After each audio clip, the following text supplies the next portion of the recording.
Okay, तो अभी आ रही है बेटा आवाज? चलिए, कोई बात नहीं, वापस से शुरू कर लेते हैं अपन। तो हम क्या पढ़ रहे थे बेटा? Class 10th civics chapter number 4, gender, caste and religion, या जेंडर, रिलीजन एंड कास्ट। ये चैप्टर अब तक हम कितना कंप्लीट कर चुके हैं? इस चैप्टर के अंदर हमने जो शुरुआत की पढ़ने की, वो किस चीज से शुरू किया? हमने सबसे पहले पढ़ा कि जेंडर का हमारी पॉलिटिक्स के ऊपर क्या इंपैक्ट है। क्या पढ़ा बेटा हमने सबसे पहले? कि जेंडर का हमारी पॉलिटिक्स के ऊपर क्या इंपैक्ट है। हमारी सोसाइटी में जो जेंडर डिस्क्रिमिनेशन है, क्या है हमारी सोसाइटी में? जो जेंडर डिस्क्रिमिनेशन है, हमारी सोसाइटी जो जेंडर के बेस पर डिवाइडेड है, हमारी सोसाइटी जो जेंडर के बेस पर डिवाइडेड है, उसका इंडियन पॉलिटिक्स के ऊपर, हमारी कंट्री की पॉलिटिक्स के ऊपर कितना इंपैक्ट था, क्या इंपैक्ट था, वो सारी चीजें हम अब तक पढ़ चुके हैं। जब हमने वो सब चीजें पढ़ी तो उसके बाद हमें ये भी पता लगा कि उसका इंपैक्ट जो है वो कैसा था? Positive impact. क्यों? क्योंकि उसकी वजह से क्या पॉसिबल हुआ? विमेन एम्पावरमेंट पॉसिबल हुआ। क्या हुआ उसकी वजह से? विमेन एम्पावरमेंट पॉसिबल हुआ। हमारी पॉलिटिक्स के अंदर विमेन्स का रिप्रेजेंटेशन क्या हुआ? काफी जल्दी से होने लगा। विमेन्स का रिप्रेजेंटेशन क्या होने लगा? पॉसिबल हो पाया। क्लियर है ये चीज? चलिए, दूसरा हमने जो इसका डायमेंशन पढ़ा था वो पढ़ा था रिलीजन वाला। हमने ये देखा था कि किस तरह से रिलीजन का पॉलिटिक्स के ऊपर इंपैक्ट आता है। हमने ये भी पढ़ा था कि रिलीजन को और पॉलिटिक्स को अगर एक साथ कनेक्ट कर दिया जाए, क्या कर दिया जाए? अगर रिलीजन को और पॉलिटिक्स को जब एक साथ कनेक्ट कर दिया जाए तो उसका बहुत बैड इंपैक्ट आता है। ये अच्छी चीज नहीं है। रिलीजन और पॉलिटिक्स अगर एक साथ कनेक्ट होती है then it is not a good thing. ये अच्छी चीज किसी भी कंडीशन में नहीं हो सकती। क्या नहीं हो सकती अच्छी चीज? कि अगर रिलीजन और पॉलिटिक्स एक साथ अगर कनेक्ट होती है तो वो अच्छी चीज हो ही नहीं सकती। क्यों नहीं हो सकती अच्छी चीज? अरे अच्छी चीज इसलिए नहीं हो सकती क्योंकि अगर हम रिलीजन और पॉलिटिक्स की जब बात करते हैं, किसकी बात करते हैं? अगर अपन रिलीजन और पॉलिटिक्स की बात करते हैं तो रिलीजन को पॉलिटिक्स में लाने के लिए क्या चाहिए? कम्युनलिज्म। क्या था उसका कंसेप्ट? कम्युनलिज्म। और कम्युनलिज्म कंट्री को यूनाइटेड नहीं करता, कंट्री को डिवाइडेड करता है। कंट्री के अंदर कम्युनल रायोट्स क्रिएट करवाता है। तो communalism is not a good thing.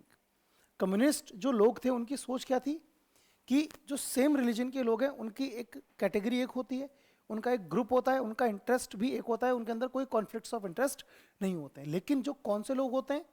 जो अदर कैटेगरी के, अदर डिफरेंट डिफरेंट कम्युनिटी के जो लोग होते हैं ना, वो एक साथ हो ही नहीं सकते। अगर ऐसा है तो उन्होंने क्या कहा? ये तो भ्रम है, ये सब मिथ्या बातें हैं। ये कहा उन्होंने हमसे, ये सुपरफिशियस चीजें हैं, इनका कोई वास्तविकता से कोई लेना देना नहीं है। फिर हमने उसका विकल्प भी ढूंढा। क्या विकल्प ढूंढा था हमने? उसका सेक्युलरिज्म। क्या ढूंढा था हमने? सेक्युलरिज्म। तो ये सब चीजें हम पढ़ चुके हैं। अब हमारा जो नेक्स्ट डायमेंशन है, किस चीज का? इस चैप्टर से रिलेटेड हम बात करें, अगर इसका हम नेक्स्ट डायमेंशन देखते हैं तो वो नेक्स्ट डायमेंशन क्या है बेटा? हमारा कास्ट।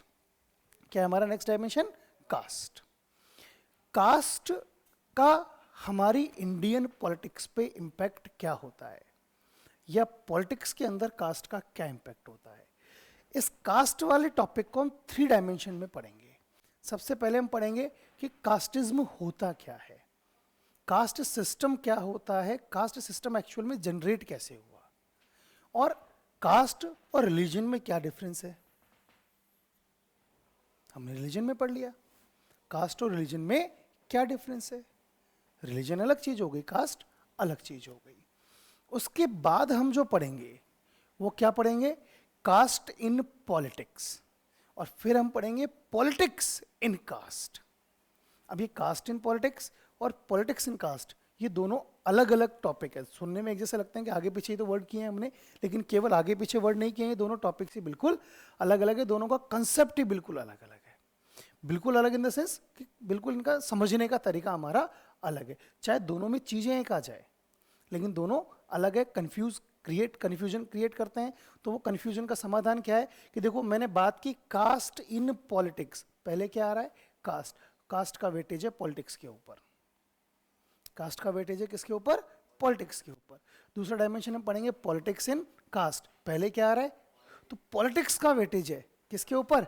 कास्ट के ऊपर। ये चीज अगर क्लियर है ना हमारे माइंड में कि कास्ट इन पॉलिटिक्स अगर हमसे पूछा है तो कास्ट का वेटेज बनाकर मतलब कास्ट का पॉलिटिक्स पे इन्फ्लुएंस लिखना है हमें। और अगर हमसे पॉलिटिक्स इन कास्ट पूछा है तो पॉलिटिक्स का इन्फ्लुएंस लिखना है किसके ऊपर? कास्ट के ऊपर। किस तरह से पॉलिटिक्स कास्ट के ऊपर हावी है वो लिखना है।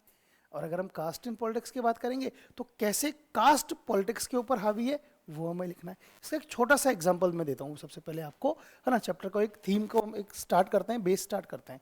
कास्ट इन पॉलिटिक्स और politics in caste. Caste in politics, political leader से देखेंगे कि पर्टिकुलर एरिया में कौन सी कम्युनिटी के लोग, कौन सी कास्ट के लोग ज्यादा रहते हैं, और कोशिश करेंगे कि उसी कास्ट का एक कैंडिडेट खड़ा कर दिया जाए ताकि कास्ट सेंटिमेंट्स की वजह से हम वो पॉलिटिकल पार्टी वो इलेक्शन जीत जाए। तो कास्ट का इन्फ्लुएंस हुआ ना पॉलिटिक्स के ऊपर। पॉलिटिक्स इन कास्ट का मतलब कि अपने पॉलिटिकल बेनिफिट्स के लिए कास्ट को डिवाइड कर देना। हम हिंदू थे, हिंदू से हमारी सब कास्ट बनती चली गई। ब्राह्मण हो गए, ब्राह्मण के अलावा राजपूत अलग हो गए, अग्रवाल अलग हो गए, मतलब अलग अलग जैन अलग हो गए, सब अलग अलग कास्ट बन गई। उसमें भी सब डिवीजन कर दिया।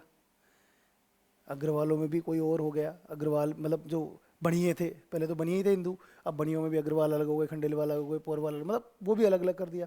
माहेश्वरी अलग हो गए, फिर उसमें भी सब कास्ट, उसमें भी सब कास्ट। केवल किसके लिए? पॉलिटिकल बेनिफिट के लिए हमारी सोसाइटी को डिवाइड करते हुए चले जाना क्या कहलाता है?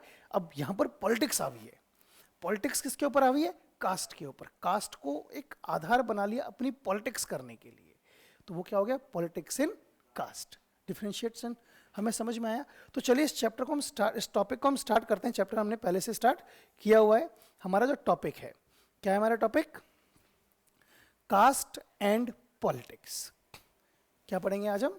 Cast and politics. इससे पहले हम क्या क्या पढ़ चुके हैं? Gender and politics. जब हमने जेंडर एंड पॉलिटिक्स पढ़ा तब हमने इसके अंदर एक चीज पढ़ी कि जेंडर एंड पॉलिटिक्स एक पॉजिटिव इंपैक्ट है, अच्छी चीज थी। जेंडर का पॉलिटिक्स के साथ जब कनेक्शन होता है तो वो एक पॉजिटिव इंपैक्ट हमारे लिए लेकर आता है। ये हो गया। फिर हमने पढ़ा रिलीजन एंड कास्ट। इसका हमने नेगेटिव इंपैक्ट देखा। रिलीजन एंड कास्ट का हमने कौन सा इंपैक्ट देखा? एक नेगेटिव इंपैक्ट हमने इसके देखा। नेगेटिव इंपैक्ट कैसे देखा? हमने देखा था रिलीजन कास्ट तो क्या कर देता है? डिवाइड कर देता है। रिलीजन और पॉलिटिक्स का एक साथ मिल जाना मतलब सोसाइटी के अंदर ब्लास्ट हो जाना है। क्या हो जाना है? मतलब सोसाइटी के अंदर ब्लास्ट हो जाना है, सोसाइटी डिवाइड हो जाएगी। अब हम पढ़ेंगे कास्ट एंड पॉलिटिक्स। अब कास्ट एंड पॉलिटिक्स फिर क्या है भाई? ये नेगेटिव है या पॉजिटिव है? कास्ट एंड पॉलिटिक्स क्या है फिर? इट इज नेगेटिव और पॉजिटिव। तो एक बात का विशेष रूप से ध्यान रखेंगे आप कि इसका मिला जुला असर है। कास्ट एंड पॉलिटिक्स नेगेटिव भी है और पॉजिटिव भी है। सब दोनों तरह के डायमेंशन हमें इसके अंदर देखने को मिलते हैं। कास्ट और पॉलिटिक्स जब एक साथ कनेक्ट होती है तो ये दोनों तरह से इंपैक्ट करती है सोसाइटी को। नेगेटिव भी जाती है और पॉजिटिव भी जाती है। कैसे जाती है, क्यों जाती है, वो हम आगे डिस्कस करेंगे। यहां तक कोई डाउट नहीं होना चाहिए। चलिए आगे बात करते हैं। सबसे पहले देखें हम कि caste inequalities are special to India. एक स्टेटमेंट आया हमारे सामने। क्या स्टेटमेंट आया? कि caste inequalities are special to India. ये स्टेटमेंट क्यों लिखा गया? ये इसलिए लिखा गया कि रिलीजन के बेस पर इनइक्वालिटी, रिलीजन के बेस पर, हिंदू, क्रिश्चियन, मुस्लिम, जो भी रिलीजन है, Orthodox Christian, Protestant Christian, religion के बेस पर इनइक्वालिटी तो पूरे वर्ल्ड में देखने को मिलती है। केवल इंडिया में नहीं है, पूरे वर्ल्ड में जगह जगह देखने को मिलता है। रिलीजन के बेस पर लोग आपस में लड़ रहे हैं, पूरी दुनिया में लड़ाई हो रही है, धर्म के आधार पर देश बटे हुए हैं। ये पूरी वर्ल्ड में देखने को मिलता है। लेकिन उस रिलीजन के बाद भी इंडिया में रिलीजन के बेस पर इनइक्वालिटीज तो है ही। रिलीजन के बेस पर इनइक्वालिटीज होने के बाद हमारे यहां पर कास्ट के बेस पर भी इनइक्वालिटीज है। किसके बेस पर? कास्ट। वो केवल इंडिया में देखने को मिलता है, क्योंकि एक रिलीजन के अंदर इतनी सारी कास्ट होना ये स्पेशली इंडिया में देखने को मिलता है। इतनी सारी जातियां होना ये सब इंडिया में देखने को मिलता है। इंडिया में जो कास्टिज्म की शुरुआत हुई वो कैसे हुई, उसका एक छोटा सा अपन एग्जाम्पल समझे। पहले पहले की बात करें तो पहले व्यवस्थाएं क्या थी, वर्ण व्यवस्था हुआ करती थी पहले। वर्ण व्यवस्था आप लोगों ने नाम सुना होगा। वर्ण व्यवस्था में शूद्र, क्षत्रिय, ब्राह्मण और वैश्य। शूद्र का काम था जो छोटे मोटे ऑड जॉब्स है ना, वो सारे शूद्र किया करते थे, सर्विस करने का काम। क्षत्रिय प्रोटेक्टर कहलाते थे, ब्राह्मण एजुकेटर, टीचर या जो पंडित वगैरह जो होते थे वो ब्राह्मणों का काम था, और वैश्य का बिजनेस करना, ये उनका काम हुआ करता था। अब इसके अंदर ये नहीं है कि इफ आई मतलब पहले की व्यवस्था बता रहा हूं कि अगर मैंने किसी क्षत्रिय के घर में जन्म लिया है तो मैं क्षत्रिय हो जाऊंगा, ये उसके बाद का डायमेंशन है। एक व्यक्ति ने जन्म लिया, उसकी एक एज हुई काम करने की, और वो कौन सा प्रोफेशन चूज करता है, जो प्रोफेशन वो चूज करता था उसके बेस पर उसका वर्ण, उसकी कास्ट डिसाइड होती थी। बाय बर्थ नहीं था, by adopting occupation, by passing down occupation, कि एक व्यक्ति ने कौन सा ऑक्यूपेशन चूज किया है। ठीक है, किसी क्षत्रिय के घर में जन्म हुआ है लेकिन वो बिजनेस करना चाहता है, तो वो क्षत्रिय, उसके पिताजी क्षत्रिय हैं, वो खुद वैश्य बन जाएगा। क्यों? क्योंकि वो क्या कर रहा है, बिजनेस कर रहा है। ठीक है, तो ऑक्यूपेशन के हिसाब से पहले कास्ट का सिस्टम इंडिया में डिसाइड हुआ करता था, बहुत पहले की बातें कर रहे हैं अपन। लेकिन धीरे धीरे ये कास्ट सिस्टम हमारे इंडिया में बहुत एक्सट्रीम होता हुआ चला गया, और बहुत विशेष था ये। कोई भी व्यक्ति जो भी प्रोफेशन चूज करता था, उस प्रोफेशन के बेस पर उसकी कास्ट डिसाइड कर दी जाती थी। लेकिन उसके बाद धीरे धीरे समय बदला। समय बदलने के साथ ये जो ऑक्यूपेशनल सिस्टम था ना, ये ऑक्यूपेशन डिवीजन था, इसको हेरिडेटरी कर दिया गया। पहले आदमी जन्म लेगा, चाहे किसी भी घर में जन्म लिया हो, उसके बाद वो जो भी ऑक्यूपेशन चूज करेगा उसके बेस पर उसकी कास्ट को डिसाइड किया जाएगा। लेकिन उसके बाद क्या हुआ कि एक व्यक्ति ने जैसे कि ब्राह्मण के घर में जन्म लिया, तो ये उम्मीद की जाती थी, ये एक ठप्पा लग गया उसके ऊपर कि उसके पिताजी अगर ब्राह्मण है तो आगे वो भी ब्राह्मण का ही काम करेगा, अगर उसके पिताजी क्षत्रिय हैं तो आगे वो भी क्षत्रिय का ही काम करेगा, उसके पिताजी अगर शूद्र हैं तो वो भी आगे शूद्र का ही काम करेगा, उसके पिताजी अगर वैश्य हैं तो उसके आगे की generation, upcoming generation same profession में रहेंगी। They were not allowed to change their profession. धीरे मतलब एक सेकेंड डायमेंशन पे आ गए अपन, नेक्स्ट स्टेप पे आ गए। तो जब ये इस तरह से सिस्टम होने लगा, हेरिडेटरी जब ऑक्यूपेशनल सिस्टम होने लगा, तो हेरिडेटरी ऑक्यूपेशनल सिस्टम क्या बन गई, धीरे धीरे वो जातियां बनती चली गई, कास्ट बनती चली गई। फॉर एग्जाम्पल जो जूते सिलने वाला है वो कॉबलर कहलाया, जो फ्लावर्स वगैरह की प्लांटिंग करता है वो गार्डनर कहलाने लगा। ठीक है, जो गोल्ड सिल्वर में डील करता है वो स्वर्ण सोनी सोनी है ना बनते चले गए, स्वर्णकार बनते हुए चले गए। जो बिजनेस कर रहा है वो बनिया बनते हुए चले गए, जो पूजा पाठ कर रहा है वो मतलब सबका अपना अपना एक जो मिट्टी के बर्तन बनाता है वो कुम्हार हो गया। तो ये फिर जातियां बनती चली गई, उनमें भी फिर सब कास्ट बनती चली गई। तो इस तरह से धीरे धीरे हमारे समाज में क्या हुआ, सोसाइटीज के अंदर कास्टिज्म डेवलप होता हुआ चला गया। क्लियर? अब ये जो कास्ट सिस्टम है, वॉज इट गुड और बैड? एक क्वेश्चन आया हमारे सामने, कास्ट सिस्टम कैसे इंडिया में डेवलप हुआ वो हमने समझ लिया यहां पर। लेकिन अब क्वेश्चन ये आता है कि कास्ट सिस्टम डेवलप तो हो गया, लेकिन अब बात यह कि क्या ये कास्ट सिस्टम अच्छा था या नहीं था? धीरे धीरे अब इसके भी वापस वही दो पहलू। हमने कहा पहले आदमी जन्म लेगा, जन्म लेने के बाद वो डिसाइड करेगा कि मुझे क्या ऑक्यूपेशन में जाना है, जिस ऑक्यूपेशन में जाएगा उसके बेस पर उसकी कास्ट डिसाइड होगी। वहां तक तो अच्छा था, आदमी फ्री था, कोई भी काम कर सकता है। किसी ने शूद्र के घर में जन्म लिया, वो आगे बिजनेस कर रहा है, तो वो फिर लोअर कास्ट अपर कास्ट वाला कोई सिस्टम ही नहीं है। लेकिन जब ये हेरिडेटरी ऑक्यूपेशनल डिवीजन होने लगा हमारे यहाँ पर, क्या होने लगा, जब हमारे यहाँ पर हेरिडेटरी जब ऑक्यूपेशनल डिवीजन होने लगा, तो उसके बाद ये कास्ट सिस्टम हमारी इंडियन रूट्स में डेवलप हो गया। कास्ट सिस्टम हमारे इंडियन रूट्स में आ गया, जड़ों में आ गया, ये नसों में आ गया। इंडिया के अंदर कास्ट सिस्टम इतना ज़्यादा एक्सट्रीम है कि आज हम 21वीं सदी में चल रहे हैं, 21st century we are living in. आप अपने घर पे जाके बोलो अपने पेरेंट्स को, मतलब अभी तो मत बोलना, अभी बोलोगे तो बड़ी प्रॉब्लम हो जाएगी, है ना, घर वाले जूते वूते भी मार देंगे, है ना, वो फिर मैं I am not responsible for that. पर अपने पेरेंट्स को जाके बोल, मतलब कभी एक एज होने के बाद बोलना कि we want to marry in a different caste group, हक्के बक्के रह जाएंगे घर वाले। क्यों? क्योंकि वो कास्ट सिस्टम, हम चाहे कितने ही डेवलप हो जाएं, चाहे कितने भी अपवर्ड हो जाएं, लेकिन कास्ट सिस्टम आज भी हमारे समाज में इतनी बुरी तरह जकड़ा हुआ है इसने। और स्पेशली आप ये तो चलो अर्बन एरियाज में तो फिर भी कम होता चला गया, जो मेट्रो सिटीज है वहाँ तो फिर भी और भी बहुत कम हो गया है, लेकिन क्रूड रूरल एरियाज में चले जाओ आप, वहाँ तो सबसे पहले जाते अगर कोई आदमी मिलेगा, कहते हैं ना गाँव में जाओ, गाँव में जाओगे तो आदमी मिलेगा, ठीक है मिलेगा, सम्मान भी करेगा। सम्मान किस बेस पर करेगा? सबसे पहले आपसे पूछेगा आपका नाम। आपने जाकर अपना नाम बताया, जैसे मेरे से पूछा किसी ने मेरा नाम बताया, मेरा नाम विष्णु है। जैसे विष्णु नाम सुनेगा तो वो मान लेगा कि ये हिंदू है। क्या मान लेगा वो? ये हिंदू है। अगर वो गांव ऐसा है जहां पर हिंदू मेजॉरिटी के लोग ज़्यादा रहते हैं तो वो और ऑनर करेंगे। उसके बाद मेरे से फिर पूछा जाएगा कौन समाज से हो, मतलब आपकी कास्ट क्या है। उस कास्ट के बेस पर डिसाइड होगा कि आपको किसके घर में ठहराया जाएगा, आप कहाँ रहने लायक हो, आप कहाँ। आज भी रूरल एरियाज में चले जाओ, आज भी वहाँ पे आपको एक कंडीशन देखने को मिलेगी। आज भी कई सारी जगह ये चीज़ें देखने को मिलती है। कई लोग जो अपने आप को ब्राह्मण कहते हैं वो शूद्र क्या था, खाना नहीं खाते, नहीं खाते वो लोग, और उसको अपना वो धर्म मान के चलते हैं। होगा आपका धर्म, आपकी इच्छा, लेकिन ये केवल अपने तक सीमित रहे, अच्छा है। एक एज के बाद आप खत्म हो जाओगे। सोसाइटी में इसको और घोलो मत। जितना ज़्यादा घोलोगे ये कास्ट सिस्टम उतना ही खतरनाक होता हुआ चला जाएगा, जो कि शुरू से है। क्या है शुरू से बात, वो हम अगर यहाँ पर देखते हैं क्या देखने को मिलता है। कास्ट सिस्टम ने क्या दिया हमें? कास्ट सिस्टम ने हमें दिया exclusion and discrimination against the outcast groups. क्या दिया कास्ट सिस्टम ने हमें? Exclusion and discrimination against the outcast groups. Outcast groups, देखो आउटकास्ट ग्रुप क्या होता है? जिनको कि समाज, मैं मेरी बात नहीं कर रहा हूं, मैं आपकी बात नहीं कर रहा हूं, एक जनरल सोसाइटी जिनको नीची जाति का लोग मानती है, जिनके लिए क्या क्या कहा जाता है? समाज द्वारा ही कहा जाता है कि ये तो नीची जाति के लोग हैं। क्या कहा जाता है? कि ये तो नीची जाति के लोग हैं। अरे भाई कैसे हो गए नीची जाति के लोग? पता तो लगे कुछ। हाँ, कोई उसका कंसिडरेशन नहीं है कुछ भी। क्या नहीं है उसका? उसका कोई क्राइटेरिया नहीं है, उसका कोई कंसिडरेशन नहीं है। नीची जाति और ऊंची जाति क्या होता है? कुछ नहीं। लेकिन फिर भी हमारे समाज में आज भी स्थिति है।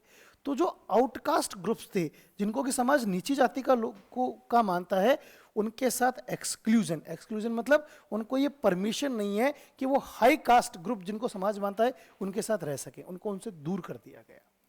जो अपॉर्चुनिटीज, जो एडवांटेजेस हाई क्लास ग्रुप के लोगों के लिए थे, वो किसके लिए अवेलेबल नहीं थे? आउटकास्ट ग्रुप्स के लिए अवेलेबल नहीं थे। उनके साथ क्या किया गया? डिस्क्रिमिनेशन। क्या किया गया उनके साथ? डिस्क्रिमिनेशन। उनके साथ क्या किया गया? भेदभाव किया गया। क्या किया गया उनके साथ? भेदभाव। ये इस कास्ट सिस्टम ने हमें दे दिया। पहले की बातें थी, लेकिन ऐसा नहीं कि हमेशा व्यवस्थाएं ऐसी रही हो।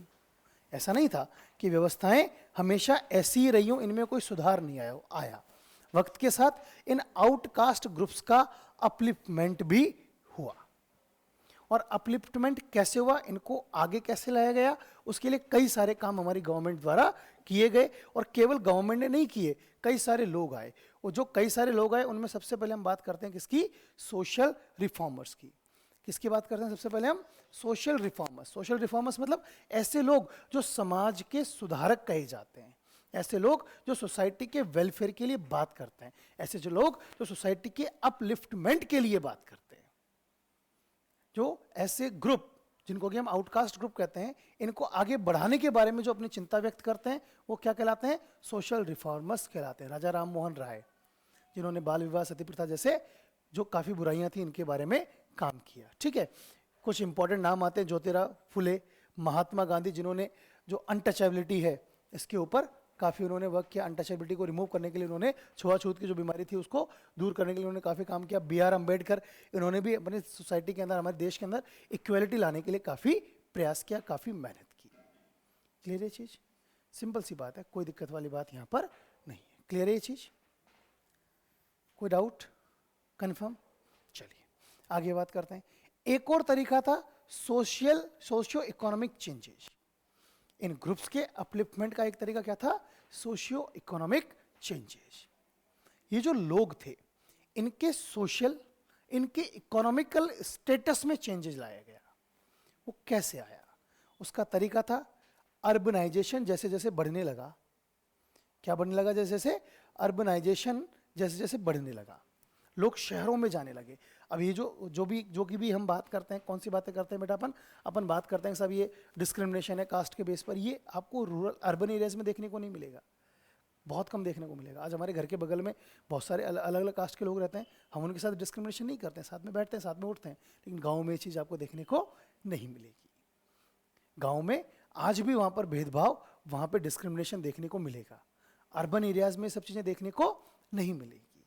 तो जैसे जैसे अर्बनाइजेशन बढ़ा, लोगों का सोशल स्टेटस बढ़ने लगा। और वैसे भी हमारे इंडिया के अंदर एक मेन बात जो कही जाती है वो क्या कही जाती है कि जो पुअर लोग हैं वो रूरल एरियाज में रहते हैं, और जो थोड़े से मिडिल वर्ग या रिच पीपल है वो अर्बन एरियाज में रहते हैं। तो जो पैसे वाले लोग होते हैं ना, उनके अंदर ये डिस्क्रिमिनेशन देखने को नहीं मिलता है। एक और चीज़ हम देखें, increase in literacy and education. ये जो कास्ट सिस्टम की वजह से जो डिस्क्रिमिनेशन था, इसका सबसे बड़ा एक रीजन था इलिटरेसी। पढ़े लिखे नहीं थे, समझते नहीं थे। आज जैसे हम पढ़ रहे हैं, आज आपके स्कूल के अंदर, क्लास के अंदर कौन सा बच्चा कौन सी कास्ट का, हमें फ़र्क नहीं पड़ता, हम सबके साथ अच्छे से रहते हैं, सबके साथ अच्छे से बात करते हैं। तो जब एजुकेशन बढ़ा, लिटरेसी बढ़ी ना, तो ये कास्ट सिस्टम का की वजह से जो डिस्क्रिमिनेशन है, जो भेदभाव है, ये अपने आप क्या होता चला गया, कम होता हुआ चला गया। और एक था ऑक्यूपेशनल मोबिलिटी। ये ऑक्यूपेशनल मोबिलिटी है क्या? एक स्ट्रेट फॉरवर्ड क्वेश्चन बनता है इससे, what do you mean by occupational mobility? Occupational mobility का मतलब, ये जो हमने हेरिडेटरी ऑक्यूपेशनल डिवीजन पढ़ा था, क्या पढ़ा था इसके अंदर? हेरिडेटरी ऑक्यूपेशनल का मतलब क्या था कि एक अगर किसी व्यक्ति का कोई पर्टिकुलर मतलब फादर, उसके फादर जो काम कर रहे हैं, ये उम्मीद करती थी वो आगे नेक्स्ट जनरेशन वही काम करेगी। तो ये तो हो गया हेरिडेटरी ऑक्यूपेशन। इसके अपोजिट चले जाओ, फादर कोई और काम करते हैं, बेटा कोई और काम कर रहा है, ऑक्यूपेशन चेंज कर देना। आने वाली जनरेशन सेम वो काम नहीं कर रही है जो कि उससे पहले वाली जनरेशन किया करती थी, कोई और ऑक्यूपेशन में चले गए।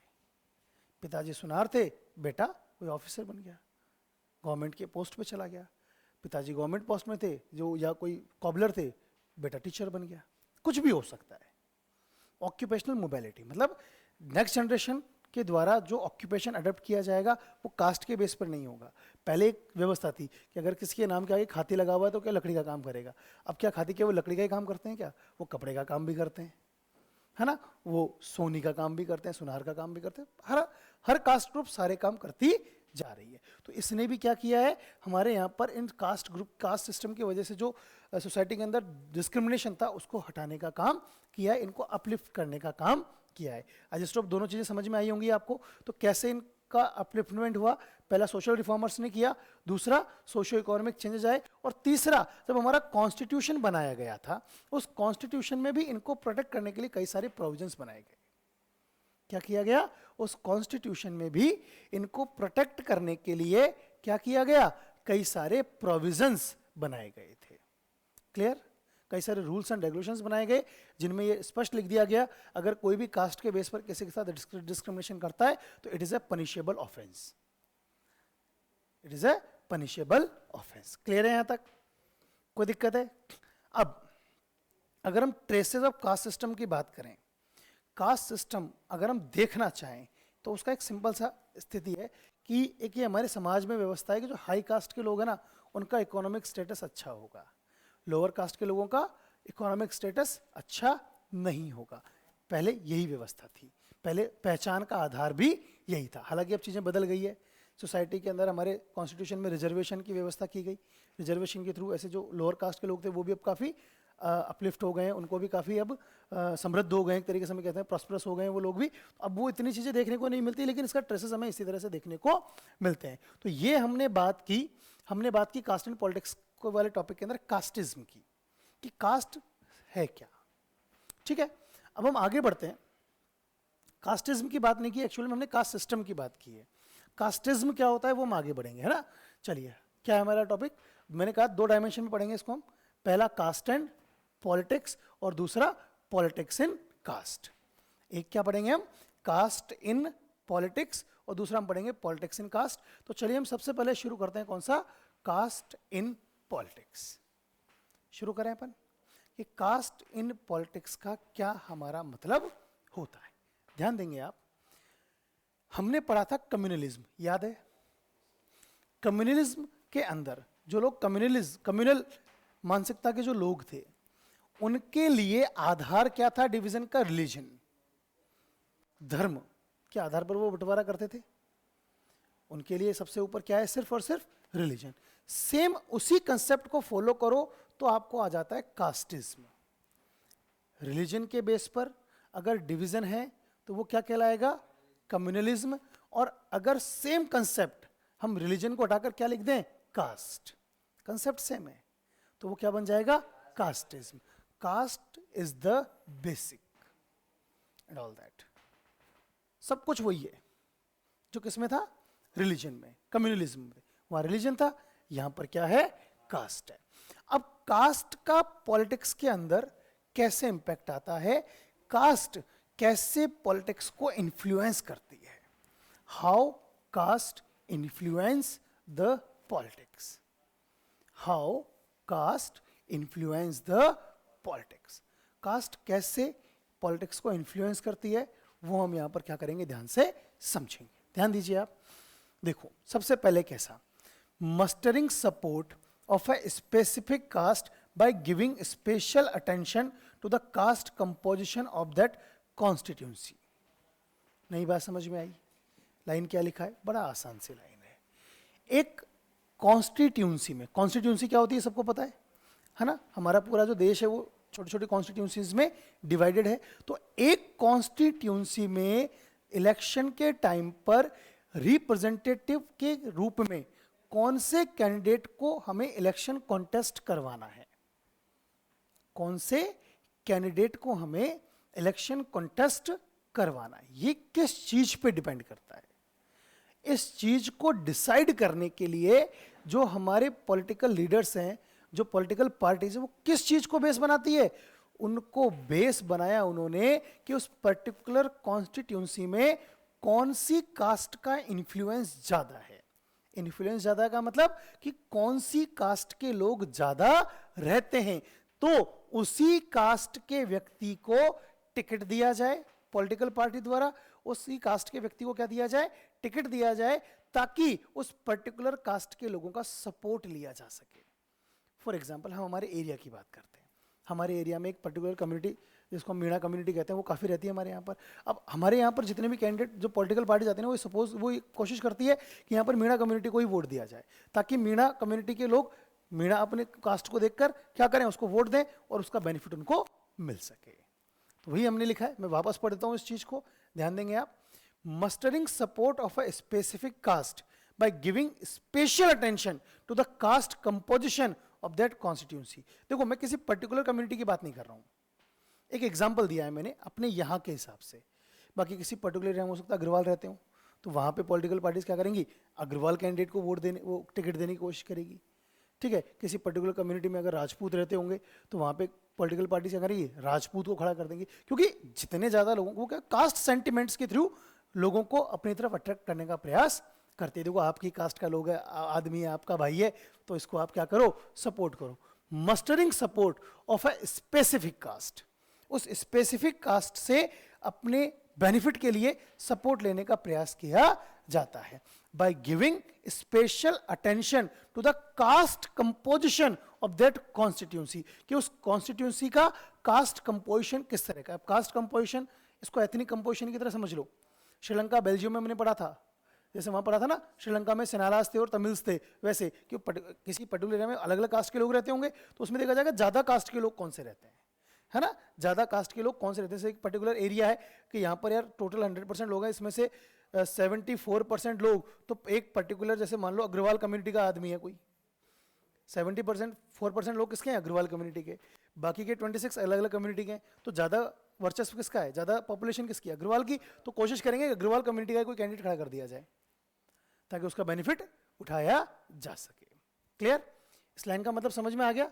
कास्ट इन, अब इसके अंदर क्या है? पॉलिटिक्स के ऊपर कास्ट आ रही है ना, पॉलिटिक्स हो रही है, लेकिन कास्ट प्रेशर कर रही है, कास्ट डोमिनेट कर रही है कि मेरे को देखो, मेरे हिसाब से अपना कैंडिडेट चूज करो। कास्ट, देखो हमने पहले कहा था, मैंने आपसे पहले कहा था कि कास्ट इन पॉलिटिक्स का मतलब कास्ट का इंफ्लुएंस रहेगा। हमें कास्ट को क्या मानना है? बेस मान के चलना है। तो कास्ट यहां पर बेस हो गई, कास्ट के आधार पर डिसाइड हो रहा है कि हमें पॉलिटिक्स कैसे करनी है। कास्ट के आधार पर क्या डिसाइड हो रहा है कि पॉलिटिक्स कैसे करनी है, किसको एज ए पॉलिटिकल लीडर हमें इलेक्शन में कॉन्टेस्ट करवाना है। क्लियर? अगली लाइन क्या लिखी है? Appears to the caste sentiments to muster support. Support लेने के लिए कास्ट सेंटिमेंट का सहारा लिया जाता है। ठीक है, आगे बात करते हैं अपन।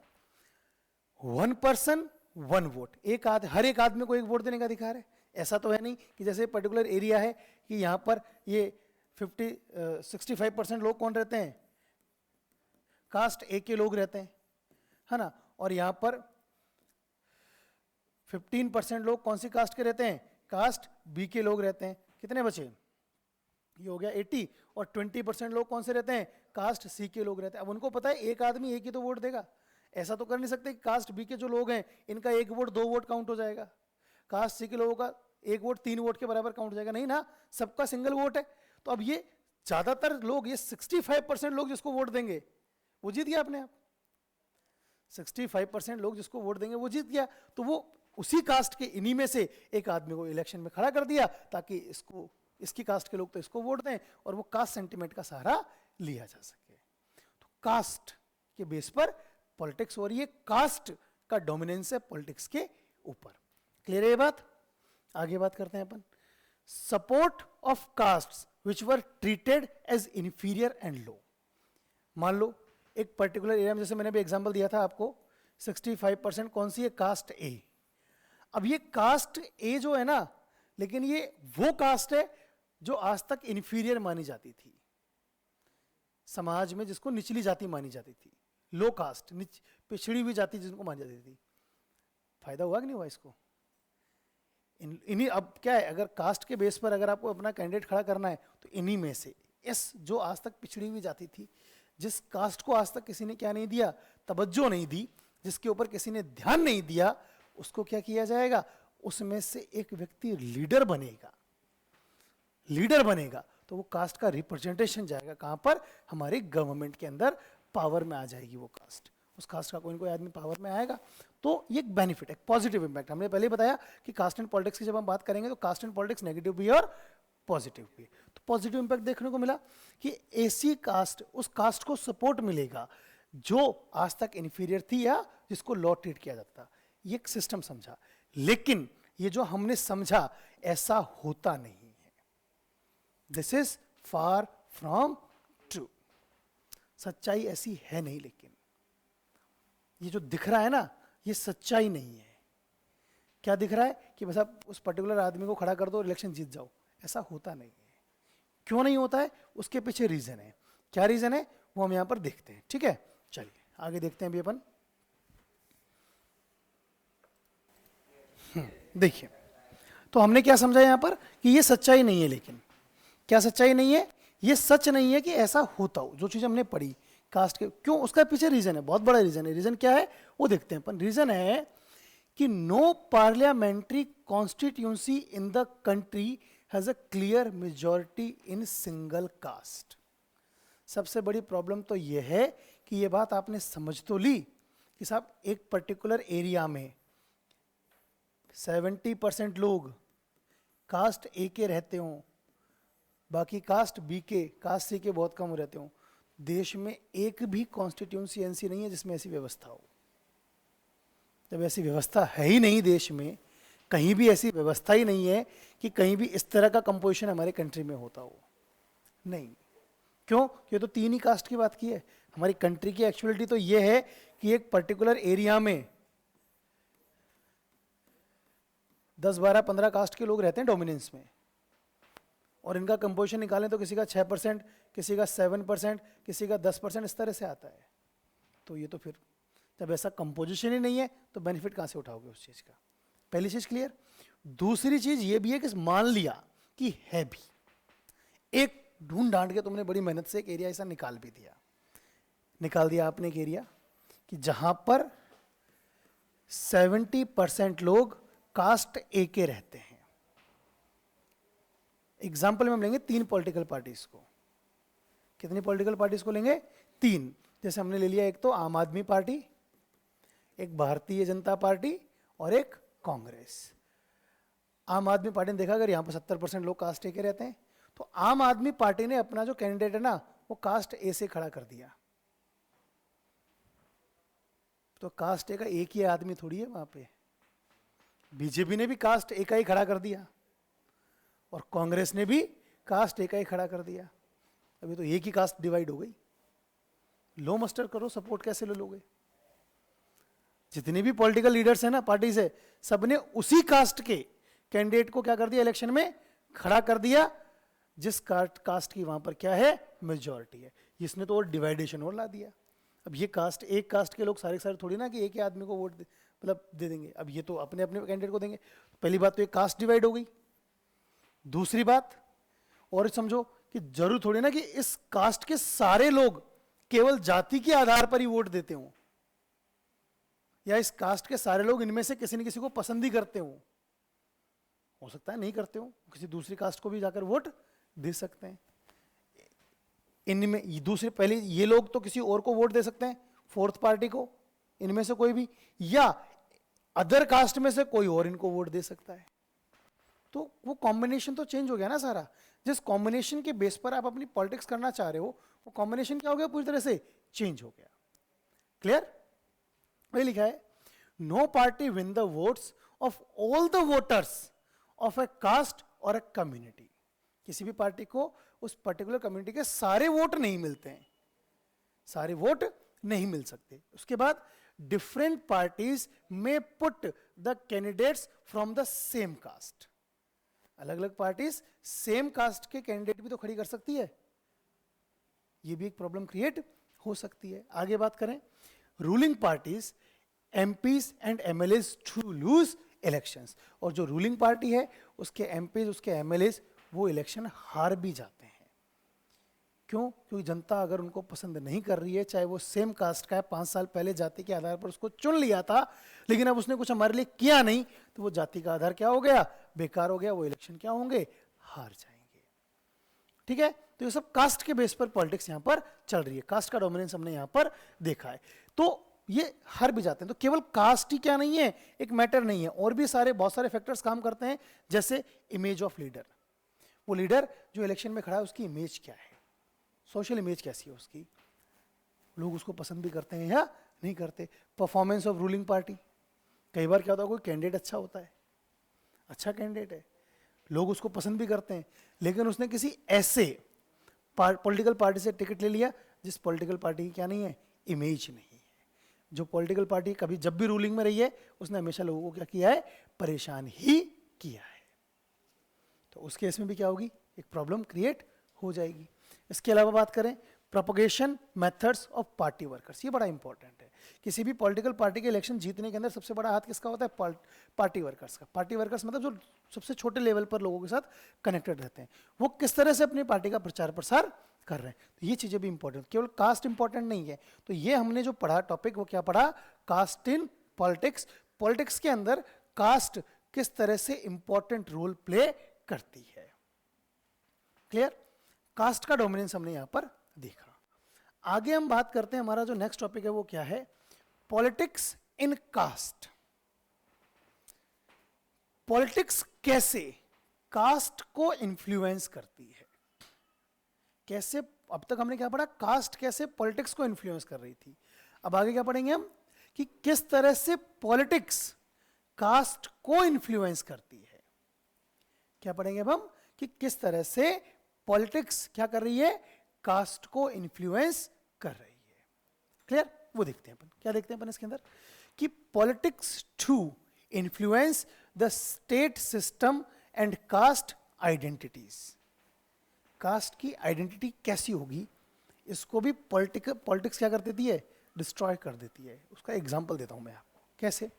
कि जैसे एक अभी किसी पर्टिकुलर एरिया में इलेक्शन हो रहे हैं, है ना। अब यहाँ पर इलेक्शन हो रहे हैं, इसका एक एथनिक वो कास्ट कंपोजिशन में बना देता हूँ यहाँ पर, कि जैसे मान लो ये 25% लोग कास्ट ए के हैं, ये 25% लोग कास्ट बी के हैं, ये 12% लोग कास्ट सी के हैं, ये 13% लोग कास्ट डी के हैं, ये 5% लोग कास्ट ई से बिलोंग करते हैं, और ये रिमेनिंग जो हैं ये किससे बिलोंग करते हैं, कास्ट एफ से बिलोंग करते हैं। अब एक एग्जाम्पल ले लो, यहाँ पर सब अपनी अपनी कास्ट है इनकी। अब मान लो ये जो कास्ट है, कौन कौन सी दो कास्ट की मैं बात करता हूं यहाँ पर, सपोज एक तो ये वाली कास्ट है और एक ये वाली कास्ट है। इन दोनों को मिलाकर पॉलिटिकल पार्टीज ने क्या कह दिया कि यू बोथ आर ब्रदर्स, तुम दोनों तो भाई हो आपस में। और इनको जैसे मान लो दे दिया कि ये सब तो ये बैकवर्ड क्लास है, ये लो कास्ट का आइडेंटिटी चेंज कर दी इनकी क्या कर दी, आइडेंटिटी ही चेंज कर दी इनकी, है ना। और एग्जांपल लेते हैं इसका, जैसे मान लो कि एक ये वाली कास्ट है, एक ये वाली कास्ट है और एक ये वाली कास्ट है। इनको पॉलिटिकल लीडर्स ने अपने बेनिफिट के लिए क्या बना दिया, सेम कैटेगरी में रख दिया, स्वर्ण कह दिया इनको, और इन तीनों को मिलाकर एक अलग से बेनिफिट दे दिया कि इन तीनों जातियों के लोगों को सेम बेनिफिट मिलेगा। तो एक ग्रुप बन गया। तो ये किसने किया, लोगों ने थोड़ी ना किया, पॉलिटिक्स ने किया है। तो पॉलिटिक्स ने कास्ट सिस्टम को चेंज करके रख दिया, किसके लिए, केवल वोटिंग सपोर्ट के लिए। बात समझ में आई। तो यहां पर पॉलिटिक्स हावी हो रही है किसके ऊपर, कास्ट के ऊपर। बात समझ में आ रही है आप लोगों को। ऑनलाइन जो बच्चे बैठे हैं सबको बात समझ में आ रही है बेटा, एक बार सारे बच्चे रिप्लाई कर दें मुझे, सबको समझ में आ रही है बात। प्रांजलि बात समझ में आ रही है बेटा। चलिए आगे देखिए आप लोग, देखो, it is not politics that gets caste ridden, it is not politics that gets caste ridden. Politics नहीं है जिसकी वजह से कास्ट बर्बाद होती है, जिसकी वजह से कास्ट बनती है। It is caste that get politicized. Caste होती है तो पॉलिटिक्स उसके ऊपर हावी होती है। कास्ट अपने आप नहीं आई, पॉलिटिक्स नहीं आई कास्ट को बर्बाद करने के लिए, कास्ट के ऊपर पॉलिटिक्स करने के लिए। कास्ट गई कि मेरे को ऊपर तुम हावी हो जाओ, मतलब बात समझा रहा हूं ना, ऐसा कोई एक्चुअल में इनका फिजिकल वो थोड़ी ना अपीयरेंस, लेकिन एक एग्जांपल समझ रहे हैं अपन कि जैसे मान लो पॉलिटिक्स एक तरफ खड़ी है, कास्ट एक तरफ खड़ी है, तो पॉलिटिक्स नहीं जाएगी कास्ट के पास कि आज मैं तेरे को बर्बाद कर दूं, नहीं, कास्ट जाएंगी, कास्ट आपस में लड़ेंगी, कास्ट आपस में अपने आप को एक जैसा कहेंगी, कास्ट की सब कास्ट बनेंगी, तब पॉलिटिक्स हावी होगी। टुकड़े हो गए, अब रूल करना क्या हो जाएगा, आसान होगा। हम इनका वापस एक कंपोजिशन बना देते हैं ताकि ये लोग अपने आप को क्या कर सकें, एकजुट हमारे हिसाब से कर लें। इतने टुकड़े हो चुके हैं, इतने कमजोर हो चुके हैं ये लोग, कास्ट जाति जाति जाति जाति के आधार पर इतने डिवाइड हो चुके हैं कि अब हम इनको फायदा उठाना शुरू करते हैं। तो वो कास्ट है जो खुद को क्या करती है, पॉलिटिसाइज्ड करती है, जिसके ऊपर पॉलिटिक्स करने का मौका देती है। Each caste group tries to become bigger by incorporating within a neighboring caste और सब कास्ट। कैसे भाई सर, आपने ये बात तो कह दी कि कास्ट होती है जो खुद कहती है कि मेरे ऊपर पॉलिटिक्स करो। कैसे कहती है कास्ट, कास्ट की जबान है या कास्ट उस पर्टिकुलर कास्ट के लोग जाते हैं, नहीं। क्या कंसेप्ट है कि हर कास्ट अपने आप क्या समझती है, मैं हम ऊपर हैं, हमारी कास्ट ऊपर है। हर कास्ट क्या कहते समझती है कि हमारी कास्ट ऊपर है, दूसरी कास्ट के लोग नीचे हैं, हमारी कास्ट के लोग ऊपर हैं। और जब हर कास्ट ये बात समझेगी तो अब हो तो नहीं पा रहा, फिर क्या करते हैं, वो खुद अकेले नहीं हो पाते हैं, तो उनके जो मिलती जुलती कास्ट है उनको अपने साथ लेते हैं। बहुत अच्छा एग्जांपल दे रहा हूँ, देखो ना, हमारी सोसाइटी में जो अपर कास्ट के लोग होते हैं ना, जिसमें अग्रवाल ब्राह्मण वगैरह सब आते हैं, वो क्या करते हैं, जैसे केवल अग्रवाल है ना, मैं खुद अग्रवाल हूँ, तो मैं सबसे पहले मेरी कास्ट का एग्जाम्पल ले लेता हूँ। कोई और बाद में इस वीडियो को देखे और बाद में फिर वो ऑब्जेक्शन करे, मेरे ऊपर केस ठोक दे, ऐसा नहीं होना चाहिए कि साहब हमारी जाति की आपने बुराई कर दी। नहीं, मैं किसी की बुराई नहीं कर रहा हूँ, मैं आपको समझाने के हिसाब से कह रहा हूँ। मैं अग्रवाल हूँ मान लो, अब अग्रवाल है, वो क्या समझ रहे हैं कि हम सबसे ऊपर हैं, नहीं पड़ रही पार, कोई मान नहीं रहा, ठीक है, ब्राह्मणों को मिला लिया, तुम भी ऊपर हम भी ऊपर, एक ग्रुप बन गया, स्वर्ण बन गए। गवर्नमेंट ने ठप्पा लगा दिया स्वर्ण का, 10% का EWS का रिजर्वेशन दे दिया, अब तुम हमारे साथ हो जाओ। तो हम अगर नहीं लड़ते, हम आपस में एक दूसरे को अपने नीचा दिखाने की नहीं सोचते, हम एक होते, हम कभी कहते ही नहीं कि हम ऊपर नीचे हैं, हम बस ठीक है जो से भी हम अच्छे हैं, हम मिलजुल कर रहते हैं, तो कैसे पॉलिटिक्स हो जाएगी? पॉलिटिक्स होने का फिर कोई पॉसिबिलिटी ही नहीं है। ठीक है, आगे बात करते हैं अपन। Coalition among various caste group thus enters into a dialogue and negotiation. उसके बाद पॉलिटिकल लीडर्स को मौका मिलता है कि वो अलग अलग कास्ट ग्रुप को कोलाइजन करते हैं, एक साथ मिलाते हैं, फिर उनके ऊपर बयानबाजी भाषणबाजी होने लगती है। सो इसका क्या इंपैक्ट होता है? New kinds of caste groups have come up, एक नई तरह की कास्ट ग्रुप बनना शुरू हो जाती है, नई तरह के कास्ट ग्रुप बनना शुरू हो जाते हैं, नई तरह के सब कास्ट बन जाती है। दुनिया में देखो डेली नए बेसिस पर नई नई कास्ट, नए नए नाम के लोग, अलग अलग कास्ट के लोग हमें देखने को मिलने लगते हैं। Backward and forward caste group, उसके बाद पॉलिटिकल लीडर्स ने क्या किया? कास्ट ग्रुप्स को अपने फायदे के लिए किस में डिवाइड कर दिया? ये पिछड़ी जाति के लोग हैं और ये अगड़ी जाति, अगड़ी मतलब फॉरवर्ड, ऊंची जाति के लोग हैं। ऊंची जाति के लोग पिछड़ी जाति के लोगों को दबाते हैं, तो हम पिछड़ी जाति के लोगों के साथ हैं, हमें वोट दो। अगर ये होता ही नहीं, कास्ट ही नहीं होती, तो कैसे पॉलिटिकल लीडर्स को बेस बनाते? तो पॉलिटिक्स हावी हो जाती है किसके ऊपर? कास्ट के ऊपर। बात समझ में आई? एक बेसिक सा डिफरेंस, बहुत इंपॉर्टेंट डिफरेंस मैंने आपको बताया है कि दोनों चीजों में क्या अंतर है। कास्ट इन पॉलिटिक्स और politics in caste. Caste in politics, caste के को डोमिनेंस है, उसके आधार पर लोग अपने पॉलिटिकल लीडर्स अपनी पॉलिसीज को डिसाइड कर रहे हैं। दूसरा में क्या है? पॉलिटिक्स की जा रही है कास्ट के ऊपर, है ना। कास्ट को, दोनों में है तो कास्ट बेसिस, लेकिन कास्ट का पहले इन्फ्लुएंस था, अब कास्ट का इन्फ्लुएंस नहीं है। कहीं में? पॉलिटिक्स इन कास्ट में इन्फ्लुएंस तो है, इन्फ्लुएंस तो दोनों जगह, इन्फ्लुएंस नहीं, डोमिनेंस, डोमिनेंस नहीं है, ठीक है ना। अब relation between caste and politics, हमने कहा था ये दोनों तरह से देखने को मिलता है, पॉजिटिव भी देखने को मिलता है और नेगेटिव भी देखने को मिलता है। पॉजिटिव इंपैक्ट क्या है? Disadvantages communities gets political attention. जो ऐसे कास्ट ग्रुप जो अब तक पिछड़े हुए थे, जिनके ऊपर कोई क्या नहीं देता था? ध्यान नहीं देता था, अब उनके ऊपर पॉलिटिकल अटेंशन आने लगा है। लोग उनके ऊपर अटेंशन देने लगे, लोग उनके ऊपर ध्यान देने लगे, उनके ऊपर एक समझ आने लगी कि हाँ भाई ये भी एक इंपॉर्टेंट कास्ट कंपोजिशन में आती है चीजें। Dalits and OBC castes got access to decision making. Dalit, मैंने बताया ना, जैसे पर्टिकुलर एरिया है, अगर ये सारे के सारे दलित रहते हैं तो इनमें से लीडर बनाया जाएगा, लीडर पावर में जाएंगे। तो दलित जो अब तक पिछड़े हुए थे, जिनको बोलने का अधिकार नहीं था, वो अब देश के अंदर क्या ले रहे हैं? डिसीजन लेने का उनको अधिकार मिला, उनकी एक अलग पहचान मिलना शुरू हो गई। ये तो हो गए इसके क्या? Positive impact. नेगेटिव इंपैक्ट क्या है इसके? सोसाइटी को डिवाइड कर देता है, ये समाज में बंटवारा आ जाता है, लोग जाति के आधार पर लड़ने लगते हैं, आपस में एक दूसरे को अलग अलग समझने लगते हैं। इसके बाद बात करें, it can divert attention from other pressing issues like poverty, development and corruption. ये एक बहुत बड़े प्रॉब्लम है, लोग जाति के आधार पर लड़ रहे हैं, इलेक्शन हो रहे हैं, जाति जाति जाति। क्यों करो जाति की बात? कोई भी मत करो, सरकार से कहो जाति छोड़ो, हम सब एक हैं।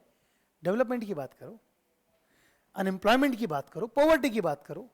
नहीं, जब जाति के आधार पर बात होगी तो पॉलिटिकल लीडर्स भी जाति के आधार पर तुमको बांटेंगे। फिर जो मेन इश्यूज हैं, जिनके एक्चुअल में जिनके बेस पर हमारे लीडर्स को इलेक्ट होना चाहिए, वो इश्यूज साइड में चले जाते हैं और हम केवल कास्ट के बेस पर इलेक्शन लड़ते रहते हैं। ये भी इसका एक नेगेटिव इंपैक्ट है। तो इसी के साथ आपका ये चैप्टर कंप्लीट हो जाता है और इसी के साथ आपका क्लास 10th का सिलेबस फाइनली पूरा कंप्लीट हो जाता है।